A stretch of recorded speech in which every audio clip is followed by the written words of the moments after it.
को फिनिश करा दिया था, ठीक है ना, यहां तक आपको फिनिश करा दिया था। अब आइए नेक्स्ट पेज से शुरू करते हैं। बताइए कोई problem? Thank you so much, Gorakhpur, Champaran, सब लोग जुड़े हुए हो और पूरी इंडिया जुड़ी हुई है। बहुत बता दिया, जो आपका ईयरफोन आइकन है उसके मिल जाएगा। चलिए, कम्स नियम के अकॉर्डिंग चलता है कि मैम ने पढ़ाया था कि हम जब क्वेश्चन मार्क लगाते हैं तो हम हेल्पिंग वर्ब इस्तेमाल करते हैं सब्जेक्ट के पहले, और फिर मेन वर्ब, जो कि मेन वर्ब का आपको शीट मैंने दिया हुआ है, वो मेन वर्ब आता है। तो मैम ने ये बताया। अच्छा, उसके बाद WH फैमिली आएगा तो सबसे पहले आएगा। तो वो ये सोचते हैं कि मैम ने तो ये कहा था कि ऐसा है कि इंट्रोगेटिव सेंटेंस की बात, जब मैम ने इंट्रोगेटिव सेंटेंस की बात की है तो मैम ने ये सिखाया है, देखो जरा मैम ने क्या सिखाया, स्ट्रक्चर सिखाया है कि हेल्पिंग वर्ब उठ के आगे चल जाता है। मैम ने ये स्ट्रक्चर सिखाया कि हेल्पिंग वर्ब उठ के आगे चल जाएगा। इसका मतलब है कि क्वेश्चन बनाएंगे तो कम्स नहीं आएगा, डस कम आएगा। हाँ, क्या हुआ? एक मिनट, यहां कुछ नेटवर्क का प्रॉब्लम हो रहा है। मैं एक मिनट, देखो फोन में कोई प्रॉब्लम तो नहीं हो रहा। चलो शुरू करें। बेटा टेंशन मत लो, हालांकि हमारे पास यहाँ पे 3-3 नेट है, लेकिन कई बार ऐसा होता है ना कि जैसे जियो का जो इंफ्रास्ट्रक्चर है पूरा कंप्लीट दूसरे भी लोग इस्तेमाल करते हैं, दूसरे भी कंपनी वाले इस्तेमाल करते हैं, तो कभी कभी प्रॉब्लम होता है। अदरवाइज नेट का कोई इश्यू नहीं होगा। थोड़ा सा अगर प्रॉब्लम हुआ तो 1 मिनट रुकना, अपने आप सब ठीक हो जाएगा। देखो मैंने कहा हु कम्स हियर, कहोगे मैम कम्स तो पॉजिटिव वाक्य में कम्स आएगा।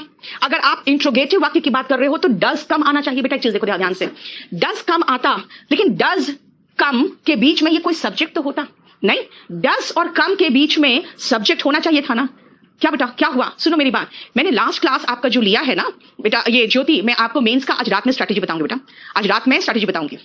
नितिश खुश रहिए, ठीक है, आज रात उसके आगे बढ़ रहे बेटा, तो थोड़ा सा देखो ध्यान से अगर कोई प्रॉब्लम हो रहा है तो, और समझने की कोशिश करो। हु कम्स हियर, कम्स क्या है ना, पॉजिटिव वाक्य है। बोलोगे कम आना चाहिए, लेकिन बीच में कुछ तो आना चाहिए भाई। वहां पे हमने हु लगाया है, इसका मतलब है सब्जेक्ट ही तो पता नहीं है, तभी तो हु लगाया। यानी जब सब्जेक्ट पता नहीं है और हमने हु लगाया तो हु आगे आ गया। अब हमेशा ध्यान रखना, इंट्रोगेटिव सेंटेंस में हेल्पिंग वर्ब उठ के सब्जेक्ट के पहले, हेल्पिंग वर्ब उठ के सब्जेक्ट के पहले जाता है। भाई सब्जेक्ट ही नहीं है तो हेल्पिंग वर्ब क्या करेगा बेचारा, वो कुछ नहीं कर सकता। अगर हु का मतलब सब्जेक्ट का ही पता नहीं है, यानी आपका सब्जेक्ट यहां पे हु ही है जिसके बारे में पूछ रहे हो, कौन आया है ना, तो इसका मतलब है कि आपको पता ही नहीं है सब्जेक्ट कौन है, राइट अगर ऐसी बात है तब फिर सेंटेंस का जो स्ट्रक्चर है उस स्ट्रक्चर में देखना पड़ेगा हमें कि भाई जब हमें सब्जेक्ट का ही पता नहीं है तो यही तो सब्जेक्ट है। अब हमें यहां डस की जरूरत इसलिए नहीं है क्योंकि डस के बाद जो सब्जेक्ट आना चाहिए था वही तो पूछ रही हूं मैं। तो फिर हेल्पिंग वर्ब क्या करेगा बेचारा, बिना सब्जेक्ट के। हमेशा हेल्पिंग वर्ब सब्जेक्ट के पहले आता है इंट्रोगेटिव में। जब आपके पास सब्जेक्ट ही नदारत हो तो सीधा कम्स आएगा, यानी कि हु कम्स डेली, रोज कौन आता है, ये सवाल किया जा रहा है। ये सेंटेंस बिल्कुल करेक्ट है, देखो जरा ध्यान से, ठीक है। आज स्पोकन नहीं है साक्षी, 3 दिन स्पोकन है, 3 दिन हमारे कॉम्पिटिटिव एग्जाम्स वाले हैं, ठीक है ना। स्पोकन के लिए आना है, कल आओगे। आज एग्जामिनेशन की तैयारी करनी है तो आ जाओगे, ठीक है, क्लियर। चलिए, he like his parents are introvert. होता क्या है ना, कुछ स्टूडेंट्स कहते हैं मैम ही है, अच्छा लाइक्स लगाइए, लाइक्स, क्योंकि ये तो वर्ब का SES फॉर्म चाहिए, क्योंकि ये तो सब्जेक्ट है। भैया वर्ब का SES फॉर्म चाहिए, लेकिन पहले ये तो देखो कि बोलना क्या चाह रहा है। सीधा लाइक यानी वो पसंद करता है उसको, भाई वो पसंद करता है इस लड़के को, वो नहीं है, वो नहीं है। यहां पे सबसे मेन चीज देखो क्या है कि इस सेंटेंस में हम कहना चाहते हैं वो व्यक्ति अपने भाइयों की तरह, हिज होगा यहां पे, हिज पेरेंट्स अपने पेरेंट्स की तरह, अपने फ्रेंड्स की तरह, कुछ भी लगा दो, his parents, his friends, his brothers, जो भी लगाना चाहो लगा दो। आर इंट्रोवर्ट नहीं होगा, इज इंट्रोवर्ट होगा। भाई ये लाइक को कुछ लोग सोचते हैं मैम लाइक नहीं, लाइक्स कर दो। लाइक्स नहीं करेंगे क्योंकि वो पसंद करता है, नहीं बोलना चाह रहा है। वो कहना चाह रहा है कि वो अपने पेरेंट्स की तरह इंट्रोवर्ट है, नहीं इज इंट्रोवर्ट, ये होगा। इसका मतलब हो गया कि आप किसके साथ लगा रहे हो। सबसे पहले ये देखो आप किस सब्जेक्ट के साथ यूज करना चाहते हो। जिस सब्जेक्ट के साथ यूज करना चाहते हो उसके अकॉर्डिंग होगा ना, यानी ही है अगर सब्जेक्ट तो इज होगा, क्योंकि हमें वर्ब का SES फॉर्म चाहिए। देखो ध्यान से, अगर वर्ब SES फॉर्म होगा तो ही इज इंट्रोवर्ट, यानी वो अंतर्मुखी है, वो अपने पेरेंट्स की तरह अंतर्मुखी है। इसलिए ध्यान रखना, he like his parents is introvert होगा। इंट्रोवर्ट का मतलब है अंतर्मुखी, जो अपने फीलिंग्स को किसी के साथ शेयर नहीं करता, ठीक है।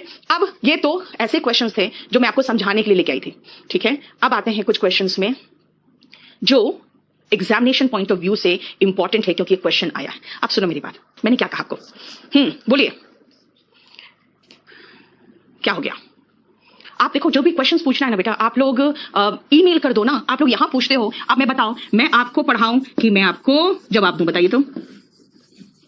इसीलिए आप इस पर ईमेल कर दो, ठीक है ना, online@kdcampus.org में ईमेल कर दो। अब सुनो ध्यान से, कुछ चीजें ऐसी होती है जो सीधा सीधा क्वेश्चन आता है, यानी कि सीधा स्ट्रक्चर पे क्वेश्चन आता है। ये सबसे आसान पॉइंट है, सबसे आसान होता है वो पढ़ाना जो सीधा सीधा स्ट्रक्चर से आता है। जो थोड़ा सा घुमा के पूछेगा ना, आप मैथ्स में भी उसमें लुढ़कते हो और इंग्लिश में वही लुढ़कते हो। अब देखो कॉन्स्टिट्यूशन, बताओ कब का लिखा गया? अभी थोड़ी लिखा गया। कॉन्स्टिट्यूशन तो बहुत पहले लिखा गया है। आप कहेंगे भाई बहुत पहले लिखा गया है, लेकिन एक बात बताओ, उस संविधान का अभी तक तो इंपॉर्टेंस है ना, है ना? उस संविधान का अभी तक इंपॉर्टेंस है। This means what? बताओ भाई, प्रेजेंट टेंस है। अगर मैं उस संविधान का इंपॉर्टेंस अभी तक कह रही हूं, मतलब कोई भी किताब जो भूतकाल में लिखा गया हो लेकिन उसकी प्रासंगिकता आपके वर्तमान पे पड़ रही है, तो आप सिंपल प्रेजेंट टेंस यूज करते हो, ठीक है? कॉन्स्टिट्यूशन एक ही है, ये सिंगुलर सब्जेक्ट है, सही है, लेकिन सिंगुलर वर्ब तो मैं लगा रही हूं। लेकिन एक बात बताओ, प्रेजेंट टेंस क्यों लगा रही हूं? प्रेजेंट क्यों है भाई? कॉन्स्टिट्यूशन तो पास्ट में लिखा हुआ है भाई। आज भी आपको 6 फंडामेंटल राइट्स को गारंटी करती है। ओके फाइन, जब बना था तब तो 7 फंडामेंटल राइट्स देती थी। फिर अरे भाई ये 6 को जैसे 7 बनाओगे, ये गारंटीड हो जाएगा। क्यों? क्योंकि अब संविधान का वो भाग को रिपील कर दिया गया, हटा दिया गया है, और अब नहीं है 7 फंडामेंटल राइट्स, है ना? इसीलिए कॉन्स्टिट्यूशन 6 फंडामेंटल राइट गारंटीज करती है, हालांकि बहुत पहले संविधान लिखा जा चुका है। बताओ कोई प्रॉब्लम?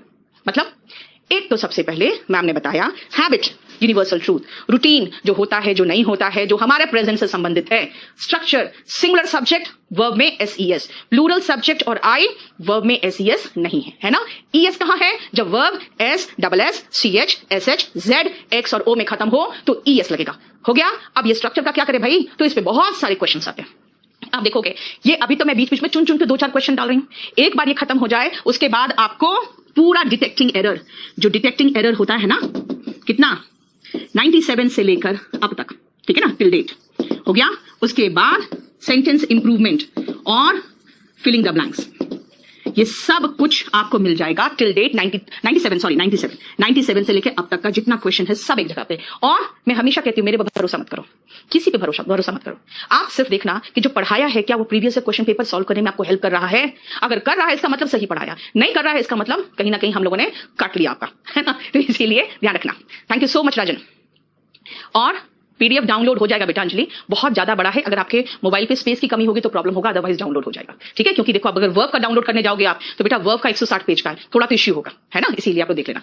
क्लियर? बताओ कोई प्रॉब्लम? यानी अब कॉन्स्टिट्यूशन गारंटीज। अब आओ सेकंड में, ये जो किताब है ना वो एकदम बिल्कुल जो चिल्ड्रन होम की बात हो रही है, कोई बच्चों का घर, यानी जैसे बाल गृह कहोगे, उसके एकदम स्टार्क रियलिटी, एकदम जो सच्चाई है, बिल्कुल बेयर सच्चाई, यानी कि बिल्कुल जिसको कहते हैं नंगा सच, स्टार्क रियलिटी मतलब हिंदी में वर्ड यूज करोगे नंगा सच, वो उजागर करता है। आप कहोगे भाई ये किताब तो कब की लिखी जा चुकी? इसने कुछ चिल्ड्रन होम के बारे में बताया होगा, किसी चिल्ड्रन होम के बारे में, और उसकी स्टार्क रियलिटी यानी कि उसका नंगा सच बताया होगा। तो वो बताया होगा ना, पास्ट है ना भाई बेटा, वो चीज जो बताया है अभी भी उसके कंटेंट्स में है और कह रहा है चिल्ड्रन होम के स्टार्क रियलिटी को वो दर्शाता है, यानी कि वो पास्ट में लिखे हुए किताब का रेलेवेंस अगर प्रेजेंट तक हो तो हम सिंपल प्रेजेंट टेंस का प्रयोग करते हैं। हो गया? यानी पहला मैम ने क्या बताया, आपको स्ट्रक्चर आना चाहिए, उससे बहुत क्वेश्चंस आते हैं। दूसरा क्या बताया कि अगर कोई किताब बहुत पहले लिखी गई हो लेकिन उसकी प्राथमिकता, उसकी प्रासंगिकता, उसका जो कहते हैं इंपॉर्टेंस, रेलेवेंस वो प्रेजेंट में भी हो तो हम सिंपल प्रेजेंट टेंस का प्रयोग करते हैं। ठीक है? बोलो क्लियर? पेमेंट, अच्छा सुनो बेटा दीपक, होता क्या है ना कि आप लोगों को थोड़ा सा डिले, एक चीज और बता रही हूं मैं बेटा, मेरा भी मोबाइल पूरा मैसेज और व्हाट्सएप से भर गया। मैं कल रात में कोशिश करते रह गई, मैं पूरा जवाब नहीं कर पाई, जबकि आज सुबह मैंने 7 बजे में सोई हूं तो भी नहीं हो पाया मुझसे पूरा। उसके बाद वहां पर भी हमारे जो स्टाफ है ओवरलोडेड हो गए। तो आप अभी तो 2-3 दिन क्लास चलेगा इसमें, अगर आपको मेल नहीं आ रहा है थोड़ा सा इंतजार करो, 3-4 दिन के बाद ये कॉल्स वगैरह, ये मेल और ये फोन थोड़े से कम हो जाएंगे, उसके बाद कोई प्रॉब्लम नहीं होगा। क्योंकि प्रॉब्लम क्या है बेटा, यहाँ भी मेरा 2 बैच शुरू हो गया है, एक तो ये टारगेट बैच शुरू हो गया, एक स्पोकन शुरू हो गया, वहां पे कॉल्स बहुत फ्लड कर गया है बिल्कुल। ठीक है, आप मेरे साथ हो, टेंशन मत लो बेटा। मैं एक चीज बता रही हूं, आपके एक एक प्रॉब्लम्स को मैं देख लूंगी। अक्षय अभी यहां पे पढ़ो, अगर कोई भी इश्यू हो रहा है थोड़ा सा 2 दिन टाइम दो, आपको सब कुछ प्रॉब्लम सॉर्ट आउट हो जाएगा, आपका मेल का जवाब भी आ जाएगा और उसके अकॉर्डिंग आप अपने प्रॉब्लम को सॉर्ट आउट भी कर लोगे। चलो अब आते हैं, समझ में आ गया ये? चलिए नेक्स्ट पॉइंट में आइए, देखो ध्यान से, 1 मिनट का टाइम दे रही हूं, पहले पढ़ो। जिस को भी हिंदी आती है, हिंदी में कंफर्टेबल हो रेड वाला पढ़ो, इंग्लिश में जो कंफर्टेबल हो वो ब्लू वाला पढ़ो। क्या पूछ रहे हो? बेटा डेमो क्लास तो यूट्यूब में भी चलता है, इसलिए इतना टेंशन वाली तो बात ही नहीं है। बेटा बी का मतलब होता है होना, बिकम मतलब बनना होता है। प्रेजेंट परफेक्ट में क्यों नहीं है? प्रेजेंट परफेक्ट में इसलिए नहीं है क्योंकि मैंने कहा क्या कहा, उसका रेलेवेंस प्रेजेंट में भी है। निशांत देखो मेरा एक चीज मैं बता रही हूं, मैं पिछले 2 महीने से घर में बैठी हूं, तो मैं इतना बढ़िया कंटेंट्स बना लिया है ना मैंने कि देखो मेरे ऑफलाइन बच्चे कह रहे हैं आप ऑनलाइन में ज्यादा अच्छा दे रहे हो। अब आप भी आओगे ना तो आपके लिए भी क्लास में बिल्कुल डिजिटल बोर्ड रहेगा, सारा सब कुछ आपको पीडीएफ मिलेगा। यार मुझे तो पिछले 10 सालों से एकदम कोई फुर्सत ही नहीं मिल रहा था। ये लॉकडाउन तो खैर बहुत खराब चीज है, क्योंकि मैं जो बाकियों की हालत देख रही हूं मुझे बहुत कभी कभी अफसोस होता है कि लोग क्या खा रहे होंगे और कैसे रह रहे होंगे। मतलब सबकी माली हालत बिल्कुल जर्जर हो गई है मेरे लिए। लेकिन एक चीज हुआ कि मुझे थोड़ा समय मिल गया सोचने के लिए और अपने आप को बिल्कुल अच्छे से अपडेट करने के लिए और इस तरह के मटेरियल तैयार करने के लिए। अब जानते हो क्या है, अब इस तरह का मटेरियल जो तैयार हो रहा है ना, इस मटेरियल का फाइनल प्रूफ रीडिंग होता है, फिर आपके पीडीएफ के रूप में जाएगा और कुछ दिनों के बाद आप देखोगे सारे 3D में होंगे। आपको नहीं पता, मैं बहुत पुराने जमाने की बिल्कुल देहाती महिला हूं, लेकिन मैं बहुत अपडेट कर लिया अपने आपको टेक्नोलॉजी वाइज। ठीक है, चलिए। जो भी हमारी फॉर्मल यानी कि औपचारिक, ऑफिशियल समझते ही हो, ऑफिस से संबंधित यानी कि औपचारिक, प्लान एक्शन हो यानी कि जो हमने प्लान कर लिया है कि ये करना है, कब? फ्यूचर में। भाई फ्यूचर में करना है तो फ्यूचर यूज करो ना। फ्यूचर में करना है तो सिंपल फ्यूचर यूज करो। अरे फ्यूचर में करना है तो सिंपल प्रेजेंट कैसे हो सकता है? होगा कैसे? देखो, the PM leaves for Japan next week. Next week मतलब अगले सप्ताह प्राइम मिनिस्टर जापान जाएंगे। विल लीव बनाओ ना, चलेगा। The PM is going to leave बना दो, चलेगा। The PM is leaving for Japan बना दो, अरे चलेगा।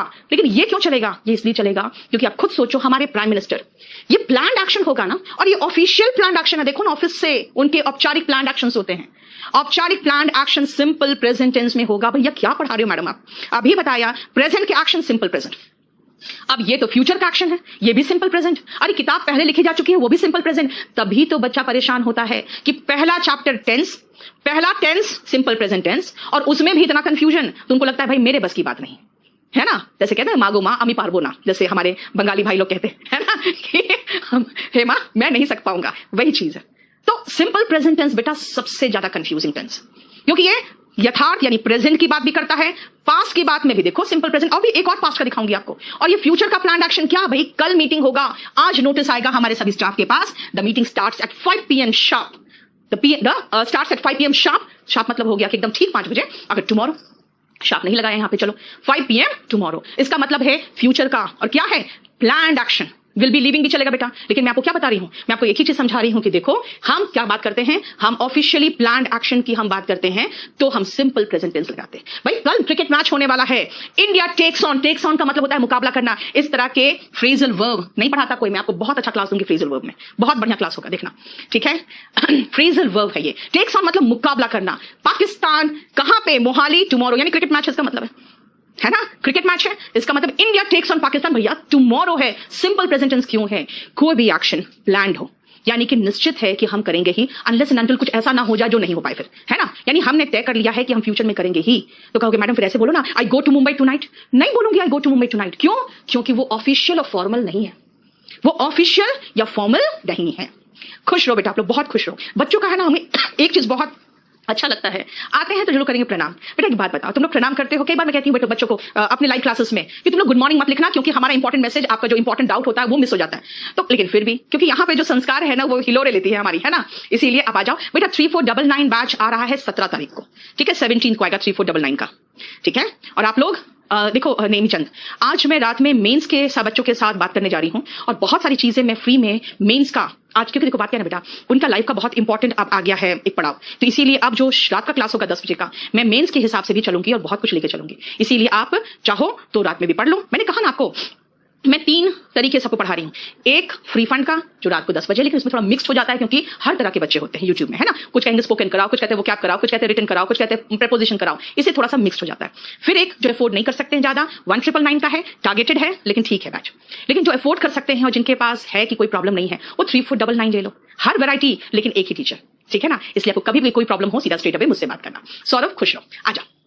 सुनो ध्यान से, ये इसका मतलब है कि मैं कहूं ना, मैं कहूंगी आई गो टू मुंबई टुनाइट, नहीं कह सकते भाई, अच्छा नहीं लगेगा, क्योंकि अनौपचारिक जो है, जब आप अनौपचारिक बात करना चाहते हैं तो सिंपल फ्यूचर टेंस लगाओ, प्रेजेंट कॉन्टिन्यूअस टेंस लगाओ, अच्छा है। लेकिन आप सिंपल प्रेजेंट टेंस मत लगाना। जैसे मैं कहूं मैं आज रात मुंबई जा रही हूं, I am going to Mumbai tonight, वो कल आएगी, शी विल कम टुमारो। भाई सिर्फ फॉर्मल और ऑफिशियल प्लान एक्शन में ही ये सिंपल प्रेजेंट टेंस अच्छा लगता है। सिर्फ ऑफिशियल प्लान एक्शन में ही सिंपल प्रेजेंट टेंस अच्छा लगता है। यानी फिर से आ जाओ, क्या बोला मैंने, एक्शन ऑफ प्रेजेंट और स्ट्रक्चर दिया, उससे कई क्वेश्चन आएंगे। फिर 2-3 क्वेश्चन ऐसा दिया कि कोई किताब पहले लिखी जा चुकी है लेकिन उसकी प्रासंगिकता, उसका रेलेवेंस अभी भी है। और तीसरा मैंने कहा official plan action simple present tense लेता है। ठीक है, हो गया, बोलो कोई प्रॉब्लम। मेंस का न्यू बैच बेटा डिस्कशन आज ज्योति, आज रात में अनाउंसमेंट करूंगी, बहुत सारी चीजें उसमें अनाउंस करूंगी। आ जाना रात में 10 बजे आप, ठीक है, क्लियर। अब चलो नेक्स्ट देखो। अब कहोगे चलो फिर वापस चलो, एक और चीज बताती हूं। एक बात बताओ, ये जो सेंटेंस है ना, ऐसा सेंटेंस आप अपने न्यूज़पेपर के हेडलाइंस में भी देखोगे, लेकिन इसमें कुछ आर्टिकल वगैरह नहीं होगा, लेकिन न्यूज़पेपर के हेडलाइंस में देखोगे कि प्रधानमंत्री, आप जैसे आज जो प्रधानमंत्री लद्दाख गए है ना, तो कल न्यूज़पेपर में ऐसे आएगा PM reaches Ladakh early morning. क्या कहा,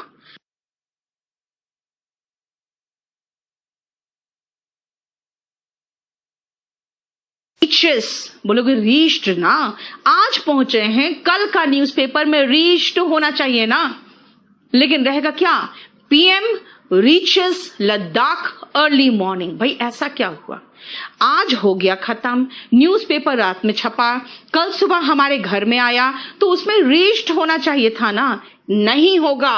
उसका रीजन है क्यों, देखो 1 मिनट टाइम दे रही हूं, पढ़ो बेटा। 17 को होगा क्योंकि अभी देखो बेटा ये बैच आया है, ठीक है, और इसका मतलब है आप लोग उससे पढ़ना चाहते हो। 17 दूर लग रहा है, देखो जरा लड़के को 17 दूर लग रहा है। इंटर का एग्जाम दिया हूं और आपसे पढ़ना चाहता हूं, कभी अदब सबसे हम तो पता नहीं हमेशा ख्वाबों में खोए रहते थे इंटर के बाद। चलो खुश रहो और जरूर पढ़ो, और मैं आपको बहुत अच्छे से पढ़ाऊंगी और आप खुद देखोगे कहीं पर भी कोई प्रॉब्लम नहीं होगा, ठीक है। चलिए साइंस स्पेशल का बैच बेटा आज रात में भी बहुत सारे बैचेस को मैं अनाउंस करने जा रही हूं, देख लेना। सुनो ध्यान से, हम सिंपल प्रेजेंट टेंस का प्रयोग न्यूज़पेपर हेडलाइंस में करते हैं, हालांकि द एग्जाम इज और the action is already over. देखो हालांकि एक्शन ऑलरेडी खत्म है, यानी भूतकाल के घटित घटना के लिए भी न्यूज़पेपर में सिंपल प्रेजेंट टेंस का प्रयोग होता है। भाई ये क्यों होता है उसका मैं आपको मीनिंग बता देती हूं, क्योंकि यहां तो नियम लिखा है। आप पूछा था मैम ऐसा होता क्यों है, मैं हमेशा एक चीज बताती हूं बेटा, नियम कोई चीज नहीं होता, क्यों होता है ये आपको महसूस करोगे ना तो आपको समझ में आएगा क्यों होता है। ध्यान से सुनो, मैं एक एक्ट्रेस हूं किसी मूवी के, डायरेक्टर खड़ा है और वो मुझे कहेगा कि देखिए मैडम आप यहां खड़े हो, वो इधर से आपके पास आते हैं, आप उनकी आंखों में देखते हो और वो आपकी आंखों में देखता है, वो मुझे कहानी सुना रहा है कि मुझे एक्टिंग कैसे करना है।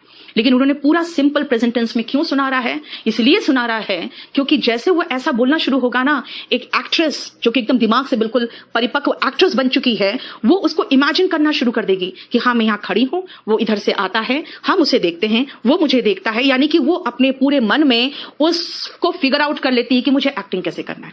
ये सिंपल प्रेजेंट टेंस ऐसा टेंस है जो किसी भी घटना को जीवंत बना देता है, जीवंत मतलब लाइव बना देता है। इसीलिए लाइव एक्शन के लिए हम न्यूज़पेपर हेडलाइंस हो, और मैं इसमें वो चीज ऐड नहीं कर रही हूं, यहां तक कि स्पोर्ट्स कमेंट्री में भी सिंपल प्रेजेंट टेंस का प्रयोग होता है। पता क्यों, क्योंकि न्यूज़पेपर हेडलाइंस और स्पोर्ट्स कमेंट्री में जो सुनने वाला और जो पढ़ने वाला व्यक्ति है ना, उसके नजर के सामने वो जीवंत दिखना चाहिए, उसे महसूस होना चाहिए यार मेरे सामने हो रहा है। इसीलिए क्या होता था जब ट्रांजिस्टर में लोग इंडिया पाकिस्तान या इंडिया वेस्ट इंडीज का मैच सुनते थे ना, तो वैसे ही एकदम बिल्कुल एक्साइटेड हो जाते थे जैसे आज हम टेलीविजन में देख के होते हैं या सामने बैठ के जब देखते हैं तब होते हैं।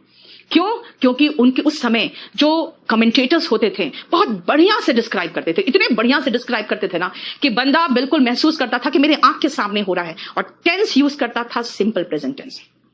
ठीक है ना, इसका मतलब है कि वो यूज करता था जैसे होता था Gavaskar hits the ball end of it goes across the boundary line. क्या कहा गावस्कर, उस समय गावस्कर थे ना, Sunil Gavaskar, hits the ball, hits कहा, हिट नहीं कहा, जबकि वो हिट कर चुका, end of it goes V1 SES, of it goes across the boundary line. और जैसे ऐसा बोलता था बंदा जो ट्रांजिस्टर में सुन रहा है वो भी उसको इमेजिन करके यहां हल्ला मचाने लगता था। इसका मतलब वो जीवंत करता है। Simple present tense newspaper headlines में, स्पोर्ट्स कमेंट्री में इसलिए इस्तेमाल होता है क्योंकि वो किसी भी एक्शन को जीवंत बना देता है। न्यूज़पेपर हेडलाइंस भाई कल जो खत्म आज न्यूज़पेपर में आ रहा है, सिंपल पास्ट है फिर भी सिंपल प्रेजेंट टेंस है। अरे बाउंड्री में गावस्कर ने हिट कर दिया और वो जो बॉल है बाउंड्री लाइन के आगे जा चुका है। यहां प्रेजेंट परफेक्ट टेंस अच्छा टेंस होता नहीं, सिंपल प्रेजेंट टेंस है। क्यों? क्योंकि ये टेंस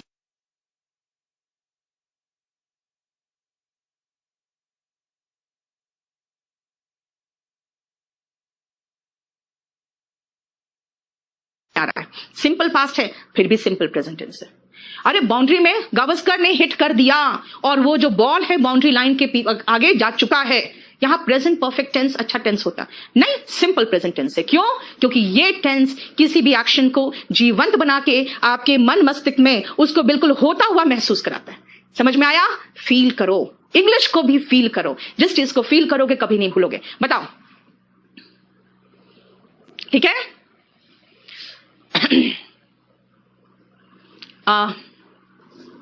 रुक जा बेटा, मैंने कहा ना कि अभी मैंने यही कहा कि मेंस का हमने अभी तक केडी लाइव को इन्फॉर्म नहीं किया है कि मेंस के बैच के लिए, इसीलिए थोड़ा सा रुक जाओ। आज रात तक मेंस के बैच के लिए हम लोग अनाउंस कर देंगे, ठीक है? थोड़ा सा रुक जाओ। अब आओ, इसीलिए आपको केडी लाइव से भी कोई इंफॉर्मेशन नहीं मिलेगा।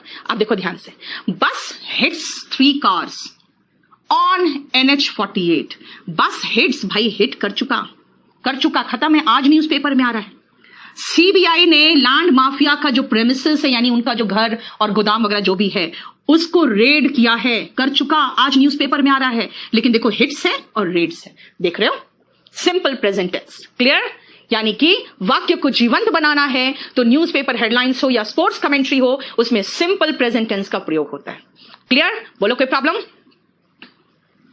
लव को फील करो। यस संजय, इसीलिए जानते हो लव ING फॉर्म में नहीं आता, आई एम लविंग यू नहीं होता, आई लव यू होता है। जानते हो क्यों? क्योंकि प्यार किया नहीं जाता, हो जाता है ना? सुनो, जो कह रहे हो ना कि फील करो, आप अगर आप किसी भी एक्शन को फील करते हो ना तो वो ING में नहीं होता। उस चीज को मैं आपको प्रेजेंट कॉन्टिन्यूअस में बताऊंगी, इसलिए आगे की चीजें मत पूछो, पहले यहां पे रहो जो मैं समझा रही हूं। यानी जो चीज आप मन मस्तिष्क में होता हुआ फील करना चाहते हो, तभी तो सिंपल प्रेजेंट टेंस हेडलाइंस में हुआ। क्यों? क्योंकि उसको आपको जीवंत दिखाना चाहता है, बंदा जीवंत दिखे। अच्छा एक चीज और है, एक बात बताओ, मैंने कहा बस हिट्स कार्स, बोलोगे मैम कम से कम आर्टिकल का तो ध्यान रखिए। एक बस है, 3 कार्स है, ठीक है, फाइन। अब सीबीआई, अगर जो आर्टिकल पढ़े बच्चे होते हैं कहते हैं मैम 10 सीबीआई लगाओगे ना, एक्रोनिम जब लेटर्स का प्रोनाउंसिएशन होता है तो हम आर्टिकल द लगाते हैं। ध्यान से सुनो, न्यूज़पेपर हेडलाइंस में ऐसे आर्टिकल्स का प्रयोग भी नहीं होता है। क्यों? क्योंकि जो लोग जिनके भी एग्जाम में डिस्क्रिप्टिव पेपर है या जिनको रिपोर्ट राइटिंग आता है, ध्यान रखना करीबन 8 रूल्स है जो न्यूज़पेपर के हेडलाइंस बनाने के लिए इस्तेमाल होता है। लेकिन क्योंकि बहुत सारे एग्जाम्स जो ऑब्जेक्टिव एग्जाम्स उसमें ये क्वेश्चंस नहीं आते, तो मैं थोड़ा सा खाली बताऊंगी इसको, ज्यादा कुछ नहीं, कि समाचार पत्र के हेडलाइंस बनाने में हमें कुछ रूल्स का ध्यान रखना पड़ता है ताकि जो हेडलाइंस है वो शॉर्ट हो और अट्रैक्टिव हो। भाई शॉर्ट क्यों हो? शॉर्ट क्यों ये बताओ। शॉर्ट क्यों हो? शॉर्ट इसीलिए हो क्योंकि जब आप न्यूज़पेपर का हेडलाइन पढ़ोगे, क्या पढ़ोगे भाई? अ बस hits 3 cars on NH48 and 3, चलो 3 भी ऐसे नहीं, 3 पीपल हैव बीन किल्ड। अब हम इतना लंबा चौड़ा लिख दें, ठीक है ना? ठीक है, अब सुनो ध्यान से, बिजनेस करना है ना आगे चल के, कुछ उपाय बता दो बिजनेस करने का आपको। देखिए, अगर आपको बिजनेस करना है आगे चल के कभी भी, कुछ लोग कहते हैं कि मैम हम तो इंस्पेक्टर बनना चाहते हैं। बहुत अच्छी बात है यार, तुम लोग इंस्पेक्टर बनते हो, उसके बाद पता नहीं कौन कौन से पोस्ट पे पहुंच जाते हो और उसके बाद फिर नोटिस देके तो हमें ही बुलाते हो, है ना? क्योंकि इनको कहीं कहीं से गलतफहमी रहता है, मैडम बहुत कमाती है। उसके बाद कहता है मैम किसी दिन मेरे पास भी आपके जैसी गाड़ी होगी। नहीं हो सकती, जिस दिन खरीद लोगे उस दिन आपको सस्पेंड कर देगा, है ना? क्योंकि आपके पास सिर्फ 2 चीजें हो सकती है, या तो पद और रुतबा और नहीं तो पैसा। और कहोगे ना हम पद और रुतबा करके हम गलत तरीके से पैसा कमाएंगे, सबसे गलत बात होगा बेटा। आप अगर सरकारी नौकरी में जा रहे हो तो नियत साफ रख के जाओगे, आपको देश की सेवा करने जा रहे हो, आप अपने माँ बाप का सर ऊंचा करने जा रहे हो, है ना? इसलिए कभी भी गलत तरीके से मत सोचना। हाँ, अगर बिजनेस करना है तो मैं क्या बताऊं आपको कि भाई इतना लंबा चौड़ा लिख के अगर आप पैम्पलेट बांटोगे तो कौन पढ़ेगा? इसीलिए न्यूज़पेपर के जो मालिक होते हैं कहते हैं यार इतना लंबा चौड़ा हेडलाइन, और लड़का पेपर लेके ऐसे सामने दौड़ाता हुआ और वो बस में चढ़ रहा है, बस से पीछे से उतर रहा है और स्टेशन में लेके भाग रहा है और पटरी पे पड़ा हुआ है, लोग जल्दी तेजी से भाग रहे हैं।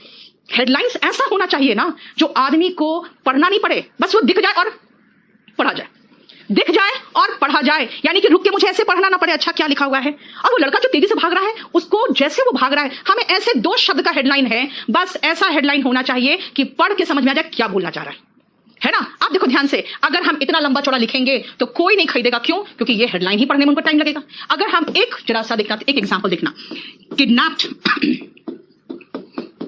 बॉय रेस्क्यूड ये 3 शब्द का एक हेडलाइन है। मान लो कोई लड़का है जिसका किडनैपिंग हो गया है, पूरे देश के सारे समाचार पत्रों में और सारे न्यूज़पेपर्स में उसके बारे में छपा हुआ है, लड़का गायब है, कहां गया, और एक जरा सा हेडलाइन जैसे मैंने देखा, किडनैप्ड बॉय रेस्क्यूड। अरे जरा न्यूज़पेपर देना तो।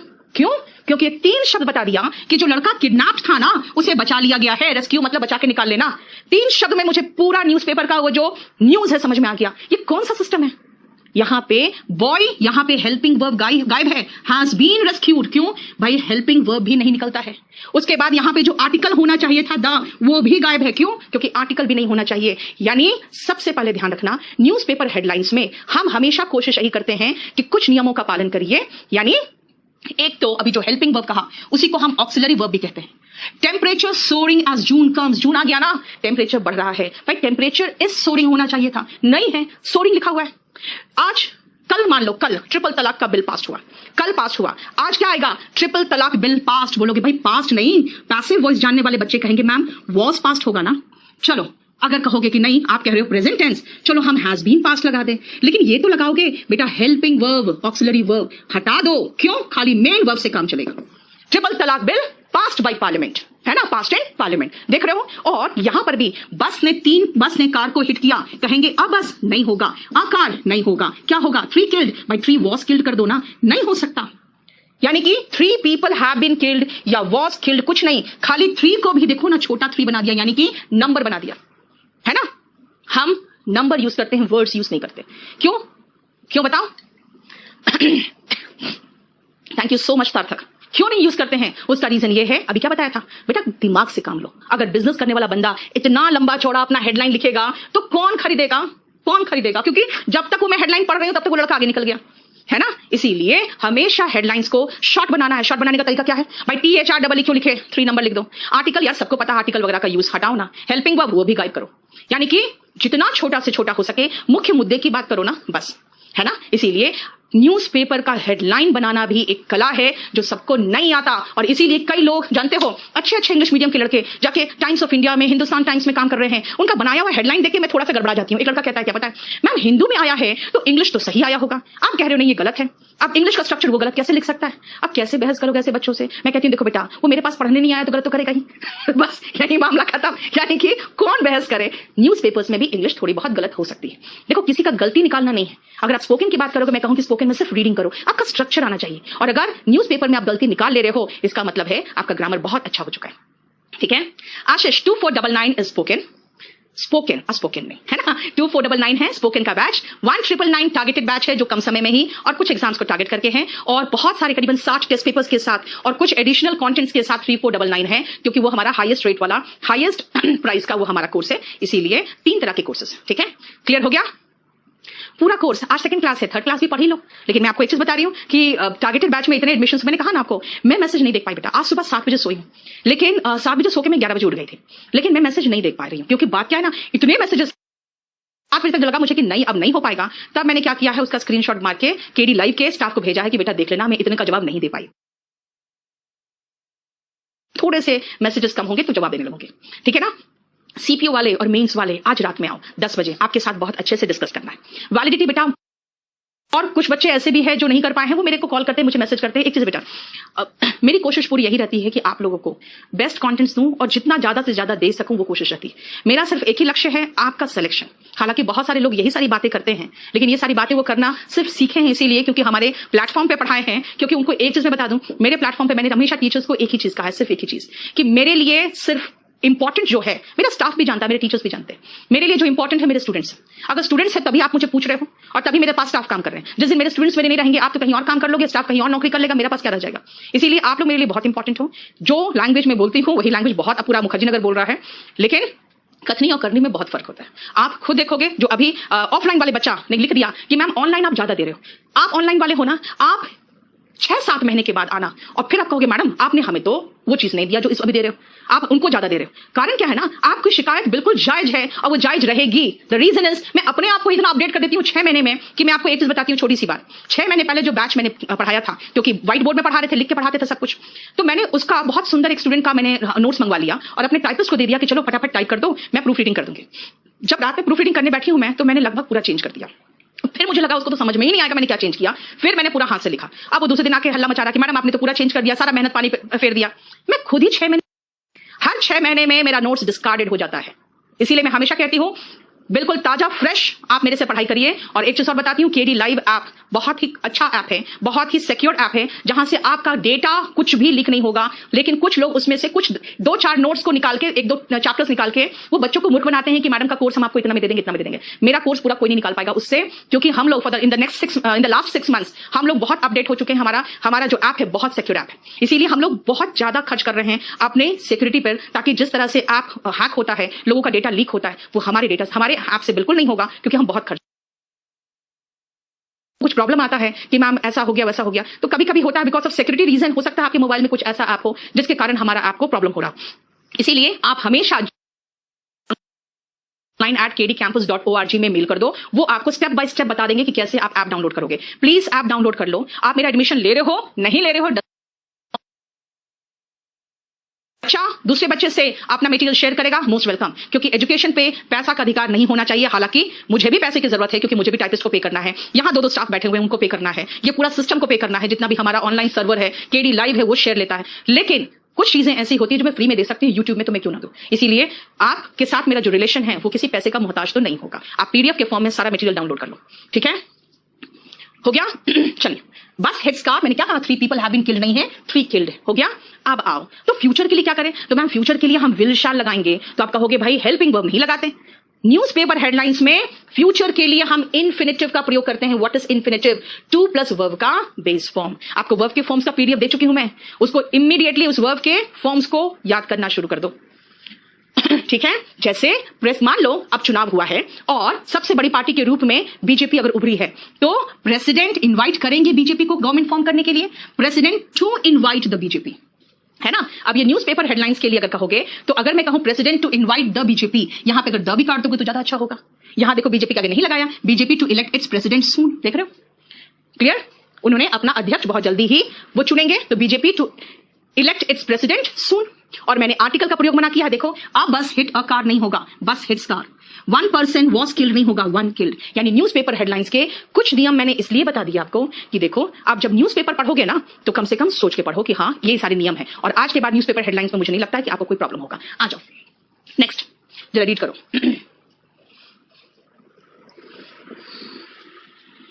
Syllabus will be completed by, बेटा यहां इस बैच में तो 5 महीना करीब लग जाएगा, 4 से 5 महीना, ठीक है? चलो शुरू करो। एक्सक्लेमेटरी सेंटेंसेस अगर हियर और देयर से शुरू होता है, कहोगे ये लो चीफ गेस्ट आ गए ना, तो बोलना चाहिए the chief guest has come. लेकिन यहां पे क्या कह रहा है? Here comes a chief guest. यहां पर मैं एंकर हूं, मैं खड़ी हूं और मैं स्टेज पे खड़ी होके इंतजार कर रही हूं चीफ गेस्ट एंटर करे। मैं कहूंगी here comes a chief guest, और जैसे कहूंगी here comes a chief guest, आप लोग तुरंत पीछे मुड़ के देखोगे और फिर तालियों के साथ उनका स्वागत करोगे। क्यों? क्योंकि यहां एक्सक्लेमेटरी वाक्य यूज होता है। देखो एक्सक्लेमेटरी मार्क है ना, सेंटेंस की शुरुआत हियर और देयर से हो रही है। और सिंपल प्रेजेंट टेंस का प्रयोग क्यों हो रहा है? भाई अचानक कोई चीज प्रकट हुआ है, देयर ही गोज। अगर किसी का प्लेन जा रहा है, देयर गोज द प्लेन, यानी कि मैं ऐसे इशारा कर रही हूं, देखो अचानक दिखा मुझे कोई चीज, अचानक कोई प्रकट हुए।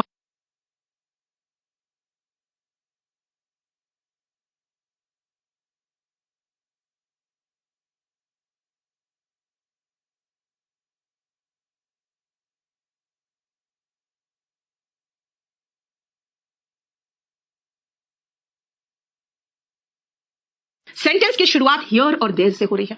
और सिंपल प्रेजेंट टेंस का प्रयोग क्यों हो रहा है? भाई अचानक कोई चीज प्रकट हुआ है, देयर ही गोज। अगर किसी का प्लेन जा रहा है, देयर गोज द प्लेन, यानी कि मैं ऐसे इशारा कर रही हूं, देखो अचानक दिखा मुझे कोई चीज, अचानक कोई प्रकट हुए, वहां पे आ चुके दरवाजे पर, अचानक दिखे। यानी कोई चीज अचानक वहां होना या अचानक आना, एक्सक्लेमेटरी के साथ, अगर मैं विस्मय बोधक के साथ अगर मैं एक्सप्रेस करना चाहती हूं, तो हम सिंपल प्रेजेंट टेंस इस्तेमाल करते हैं। टोटल कंफ्यूजन है ना, simple present tense totally confuse कर दिया यार, सिंपल प्रेजेंट टेंस है क्या? ये तो बहुत लंबा चौड़ा चीज कह दिया। अब आ जाओ एग्जामिनेशन पॉइंट ऑफ व्यू से क्या इंपॉर्टेंट है। 10 में से 9 question examination point of view से, 10 में से 9 क्वेश्चन सिर्फ वही पहला भाग जो उसका फॉर्मेशन है, जो स्ट्रक्चर है, और सिंपल प्रेजेंट टेंस यानी हैव इट, यूनिवर्सल ट्रूथ, है ना, बस उसी से आता है। 10 में से 9 क्वेश्चन। इसीलिए पूछोगे बाकी क्यों पढ़ाया? भाई पढ़ा दिया, आपको समझ में आना चाहिए, क्योंकि क्वेश्चन ऐसे होते हैं कई बार जो आपको, जैसे इसमें मैं आपको बताती हूँ एक सेंटेंस, जैसे एक क्वेश्चन आया हुआ है एग्जाम में, ये वाला सेकंड वाला, the meeting is starting at 5 PM tomorrow. The meeting starts था। आंसर उसका जो था, 4 ऑप्शन दिया था, स्टार्ट्स इज स्टार्टिंग करके था, तो उसमें सबसे अच्छा ऑप्शन क्या था? स्टार्ट्स। क्योंकि कई बार ऐसा होता है सेंटेंस इंप्रूवमेंट में कुछ चीजें सही होती है, कुछ चीजें सही होती है, लेकिन उससे बेहतर ऑप्शन है तो बेहतर ऑप्शन इस्तेमाल करो ना। ठीक है, क्लियर हो गया? चलो आगे बढ़ो।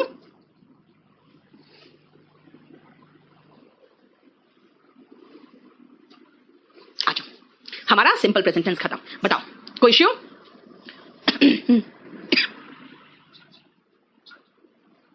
आइए देखिए जरा, सिंपल पास्ट टेंस। बोलो कोई क्वेश्चन आपका? Reading comprehension. श्रेया आज रात में आओ ना बेटा, आज रात में 10 बजे आओ ना। मैं जानती हूं आप कहां कहां फंसोगे, मैं सब जानती हूं। आज रात में रीडिंग कॉम्प्रिहेंशन के बारे में ही बात करेंगे। 3499 बेटा, जितने भी एग्जाम्स है सबके लिए मोर देन सफिशिएंट है। आप गरीब नहीं हो, इसलिए गरीब नहीं हो क्योंकि आप रिपोर्ट राइटिंग बेटा, सिंपल प्रेजेंट टेंस में रिपोर्ट राइटिंग पूरा नहीं होता, सिर्फ हेडलाइंस होते हैं, क्योंकि उसके बाद का जो न्यूज है ना वो सिंपल पास्ट में होता है, और उसमें भी कौन कौन पैराग्राफ किस चीज पे होता है वो पूरा रिपोर्ट राइटिंग का अलग चीज है। 2008 में यही सब आता था, क्योंकि उस समय प्री में नहीं आता था इंग्लिश, मेंस में इंग्लिश आता था, वो भी डिस्क्रिप्टिव इंग्लिश आता था, और बहुत अच्छे लेवल का इंग्लिश आता था। और 2008 में जब एसएससी मेंस हुआ तो उसी समय मैं प्रेग्नेंट थी। 18 को मेरा बेटा हुआ और सारे बच्चे निराश थे कि मैम तो एडमिशन ले ली है, और क्लास हमारा होता था उस समय, क्योंकि मेंस था जो बैच इंतजार नहीं कर सकता था क्योंकि उसका एग्जाम था।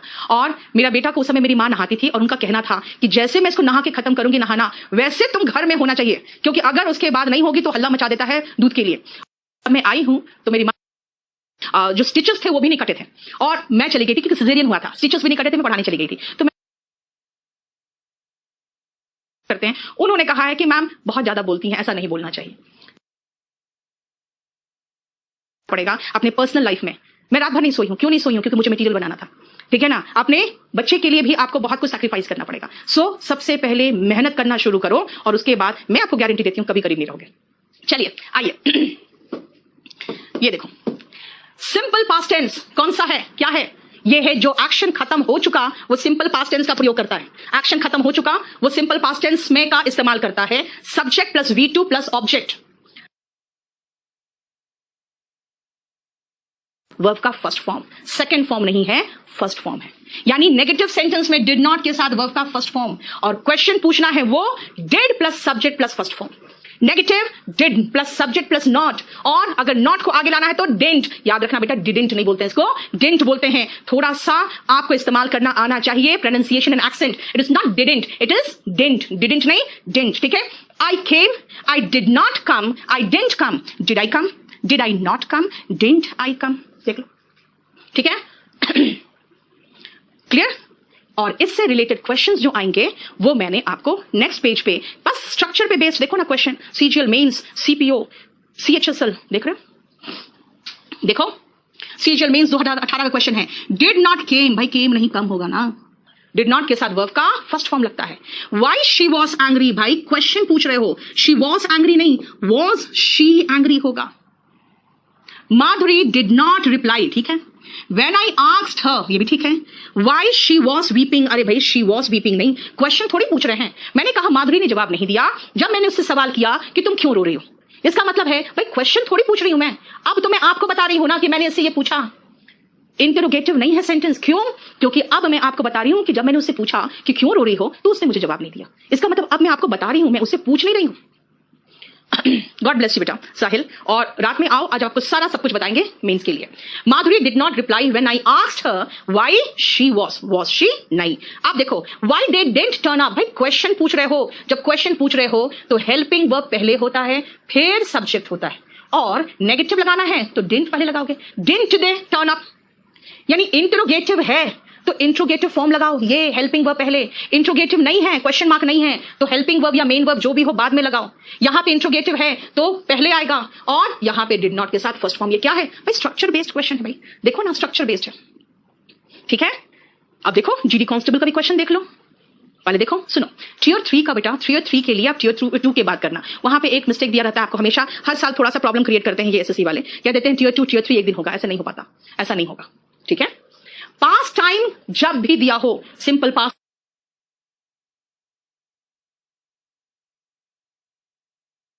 शी वॉज शी नहीं।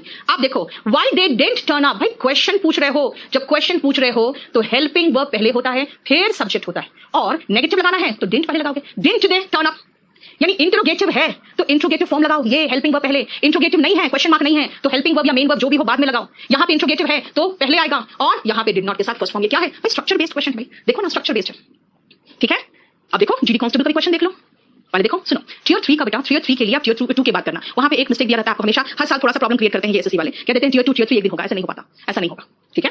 पास्ट टाइम जब भी दिया हो सिंपल पास्ट इस्तेमाल करेंगे, लेकिन मैं चाह रही हूं आप थोड़ा वोकैब कराना, इसलिए मैं इसको यहीं पर रोक रही हूं, ठीक है। यानी हम लोग पेज नंबर 20 तक हम लोग फिनिश कर चुके हैं। आज नहीं, पुराना वाला लोडेड है, आज नहीं, मैं आपको अब जो दूंगी कल सुबह दोपहर तक आपका 20 पेजेस तक लोड हो जाएगा, ठीक है ना। इसीलिए इंतजार करना, क्योंकि मैं इसको मैं कल तक करूंगी आपका, ठीक है।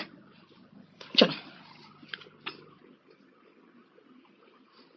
अब क्या कर ले थोड़ा सा,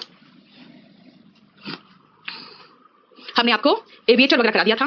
देखो बेटा क्या ना, आप लोग कंफ्यूज मत करना, मेरा 1, 3 और 5 जो चलेगा वो ये वाला चलेगा जो 1999 वाला है, और 2 जुलाई को जो शुरू हुआ है वो स्पोकन शुरू हुआ है, वो ध्यान रखना। आ जाओ 12th में कोई इश्यू?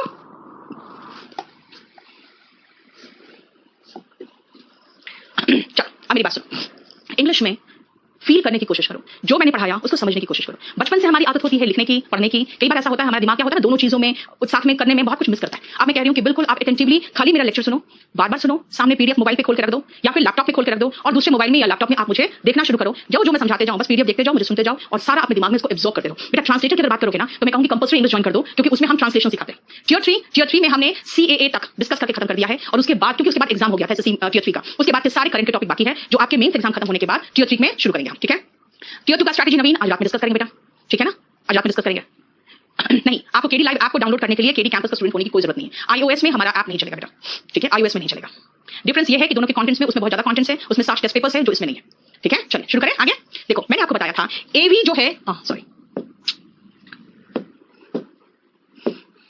जो एवी है वो रूट है बर्ड्स का, है ना, पंछियों का, और जो एपी है ना बेटा ये रूट है बीज का, मधुमक्खियों का, ठीक है। एपी रूट है बीज का। अब एपियरी का मतलब क्या होगा? जो एवियरी था क्या था? एवियरी था जहां पंछियों को रखा जाता है, तो एपियरी का क्या होगा? जहां मधुमक्खियों का पालन किया जाता है ना, जहां ठीक है, नॉट पीछे भी लगा सकते हो आप, वाई जहां पे मधुमक्खियों का पालन किया जाता है। तो एवियरिस्ट कौन होगा? जो एवियरिस्ट कौन था? एवियरिस्ट कौन था जरा बताओ तो, मैंने आपको पढ़ाया है एवियरिस्ट कौन था, देखो तो एवियरिस्ट था जो पंछी पालन करता है, तो अगर इसी में एपियरिस्ट कर दूं तो जो मधुमक्खी पालन करता है।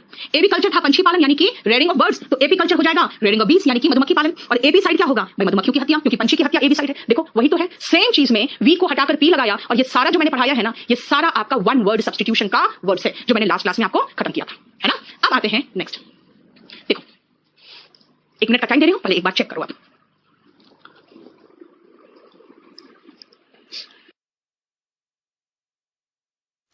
ठीक है, आ जाओ। एफोरिज्म का मतलब क्या होता है, ध्यान से देखना। कोई भी ऐसा शॉर्ट फ्रेज, कोई भी ऐसी छोटी सी फ्रेज जो एक्सप्रेस करता है एक बहुत ही क्लेवर वे से कोई बात जो सत्य हो, है ना। अगर मैं कहूं ऑनेस्टी पेस, बस हार्ड वर्क बेयर्स फ्रूट्स हो गया, यानी कि एक छोटा सा वाक्य जो किसी सत्य को प्रवीण तरीके से व्यक्त करता है। मैंने कहा ऑनेस्टी पेस, यानी कि आप अगर ऑनेस्ट हो तो आपको वो पे करेगा, क्योंकि अगर ऑनेस्ट तरीके से आप बिजनेस करोगे तो आप का नाम कमाओगे और आपके कस्टमर्स ज्यादा बढ़ेंगे। ऑनेस्ट तरीके से अगर आप अपना नौकरी करोगे तो वहां पर भी आपका नाम होगा और लोग आपका सम्मान करेंगे, यानी ऑनेस्टी पेस। ये एफोरिज्म है। क्या है ये एक छोटा सा फ्रेज है जो बहुत ही अच्छे प्रवीण तरीके से किसी स्वतः सिद्ध वाक्य को जो ट्रू है उसको ये पेश करता है, ठीक है ना। ऑब्जुरेसी ये होता है जिद, जिसको कहते हैं ऑब्स्टिनेसी भी कह सकते हो, या करो ऑब्स्टिनेसी, है ना, टेनेसिटी। ये सारे वर्ड्स होता है हठधर्मी होने का जो आपका एक अवगुण है ना, उसके लिए, है ना। यानी कि ऑब्स्टिनेसी और टेनेसी एंड ऑब्जुरेसी तीनों का मतलब होता है जिद्दीपन। देखते हो कई बार आप जिद्दीपन में क्या करते हो, लड़ते हो अपने पेरेंट्स से, मुझे ये चाहिए तो चाहिए, है ना। लड़कियां जिद कर करके स्मार्टफोन खरीदे कि मैं अपने टिकटॉक में अपने वीडियोस बनाऊंगी, टिकटॉक ही बैन हो गया। अब वो सारे के सारे अच्छे से खाना बना रही है ना, मैंने भी एक शेयर किया था ठीक है। तो कई बार ऐसा होता है आप हठधर्मिता आप अपना लेते हो, क्यों? अपनी बात मनवाने के लिए, जिद पर अड़ जाते हो। दैट इज कॉल्ड ऑब्जुरेसी और ऑब्स्टिनेसी और टेनेसी, यानी कि जिद। देखो the quality of being unmoved, अब हिलते नहीं हो, मान जा बेटा। परसुएशन पेरेंट्स करते रहते हैं, कहते ना नहीं मानेंगे, वही है स्टबर्ननेस, है ना। यस बेटा, आपने जो कहा ना स्टबर्न आपने एडजेक्टिव कह दिया, स्टबर्ननेस यहां पे हो गया क्लियर। अब आओ देखो, ये 3 इसका सिनोनिम है, ठीक है ना, ठीक है। इसका उल्टा फ्लेक्सिबल, ठीक है ना, ओबीडियंट होगा ये होगा इसका उल्टा। चलिए नेक्स्ट आओ, पोडियाट्रिस्ट एंड काइरोपोडिस्ट, दोनों ध्यान से देखना। पोडियाट्रिस्ट एंड काइरोपोडिस्ट क्या होता है? पोडियाट्रिस्ट एंड काइरोपोडिस्ट, पोडिया जहां पर भी ये वर्ड देखो आप समझ जाना पैर की बात हो रही है, ठीक है। हालांकि काइरो जो है ना ये रूट है हाथ का, इसीलिए काइरो रूट है हाथ का। कुछ डिक्शनरीज में कायरोपोडिस कहा है हाथ और पैर का डॉक्टर, और हाथ और पैर मिलकर लिम्स कहलाता है ना, लिम्स के डॉक्टर। लेकिन पुराने जमाने की बात करें हम, सॉरी अगर हम नए जमाने की बात करें तो पुराने जमाने में जो ओल्ड टर्म था वो कायरोपोडिस था, उसको आप सीधा पोडियाट्रिस्ट कहते हैं। यानी कि जो पैरों के डॉक्टर थे पुराने जमाने में उसके लिए वर्ड था कायरोपोडिस्ट, आज के जमाने में उसको पोडियाट्रिस्ट कह रहे हैं। हालांकि देखा जाए तो कुछ डिक्शनरी कहता है भाई कायरोपोडिस्ट इज हाथ और पैर का डॉक्टर, यानी कि ये कई बुक्स में है कि पूरे लिम्स के यानी हाथ और पैर के जो डॉक्टर्स होते हैं उनको हम कायरोपोडिस्ट कहते हैं। ठीक है, इसलिए कहीं पर पोडिया पर देखो ना, समझ आना पैर की बात हो रही है। कैसे देखते हो टीचर जब पढ़ाते हैं तो सामने ऐसा एक बना रहता है जिसको किताब रखते हैं, उसको पोडियम कहते हैं। क्यों भाई, वहां खड़ा होकर पढ़ाना पड़ता है, वहां बैठोगे तो पीछे छुप जाओगे। तो वही तो देखो ना पोडियम, जो भी चीज पोडिया है, जैसे एक जानवर है ना सूडोपोडिया है ना, उसका सूडो मतलब फॉल्स होता है, जब भी खाने के नजदीक पहुंचता है तो उसका एक सूडो यानी कि फॉल्स पैर निकलता है और पैर निकल के वो खाने को अंदर कर लेता है। यूनिसेलुलर एनिमल पढ़ते हो, बायो वाले स्टूडेंट्स जानते होंगे। ठीक है, क्लियर, समझ में आ रहा है? आ जाओ नेक्स्ट। देखो तभी तो मैंने कहा कायरो का मतलब हाथ होता है, क्योंकि कायरोमैंसी देखो क्या बना है ना, कहते हैं ना हस्तरेखा। हस्तरेखा कई लोग आपके हाथ की रेखा को देख के बहुत कुछ बताते हैं, राइट? लेकिन मेरा मानना है कि हाथ की रेखाएं बहुत कुछ बताती है, बहुत कुछ बताती है, लेकिन आपका मेहनत जो है ना आपकी हाथ की रेखा को चेंज कर सकते हैं, है ना? क्योंकि कहते हैं हम जो आज है वो हमारे पहले के कर्मों का फल है, और हम जो भविष्य में होंगे आज के कर्मों का फल जो है हमें भविष्य बनाएगा। इसीलिए कहते हैं आपकी हाथ की रेखाएं भी चेंज होती है। पहले चेंज करने के लिए कोशिश तो करो। क्या करते हैं लोग? लेकिन लोग अपनी हस्तरेखा को दिखवाते हैं और उसको एक विज्ञान के रूप में बढ़ावा मिला है जिसको कहते हैं पामिस्ट्री। बहुत कुछ बता सकता है आपकी पामिस्ट्री, यानी कायरो का मतलब हो गया हाथ और मैंसी का मतलब हो गया उसका आकलन। तो कायरोमैंसी इज पामिस्ट्री यानी हस्तरेखा विज्ञान। दो है ना, दो है, याद रखना। एक तो एस्ट्रोलॉजी है जो आपके सितारों को देखकर बताया जाता है, आपके ग्रहों को देखकर बताया जाता है, वो एस्ट्रो मतलब हेवनली ऑब्जेक्ट्स का लॉजी है, स्टडी है, यानी एस्ट्रोलॉजी है। और यहाँ पे एक कायरोमैंसी है जिसका मतलब पामिस्ट्री होता है, हस्तरेखा विज्ञान होता है। ठीक है बेटा सीफू, आज तो शुरू किया, फिर कब शुरू करोगे? पीडीएफ भी मिलेगा, सब कुछ मिलेगा, पढ़ो तो सही यार।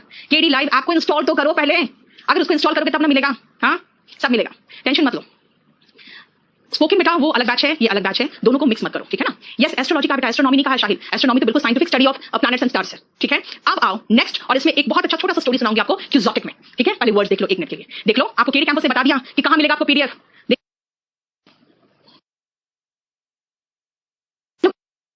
आईफोन लेके जाएंगे कॉलेज में, और सुनो मेरे इंस्टीट्यूट पे बताती हूं बातें। आईफोन लेके जाते हैं और उसके बाद कोशिश करते हैं कि उसका रिंग ऑफ ना हो, और बीच में उसका आईफोन का रिंग भी करवाते हैं। उसके जब लड़कियां मुड़ के देखती है तो अच्छा ठीक है, वो देख ली ना, इसका मतलब वो समझ ले कि मेरे पास पैसे है ना, अपना जो होता है स्टेटस दिखा के, है ना, लड़की को पटाने की कोशिश करते हैं ये लोग। आईफोन यार, आईफोन तो हमने खरीदा, हमसे तो चलता ही नहीं था, यूजर फ्रेंडली तो होता नहीं है, तो मुझे जबरदस्ती आईफोन कर रहे हैं। 21 22 छूट गया, sorry okay I am sorry, 20 से पूरा छूट गया, 20 से पूरा छूटा हुआ है। आप लोग इतना क्वेश्चन करते हो ना। अब आओ नेक्स्ट सुनो।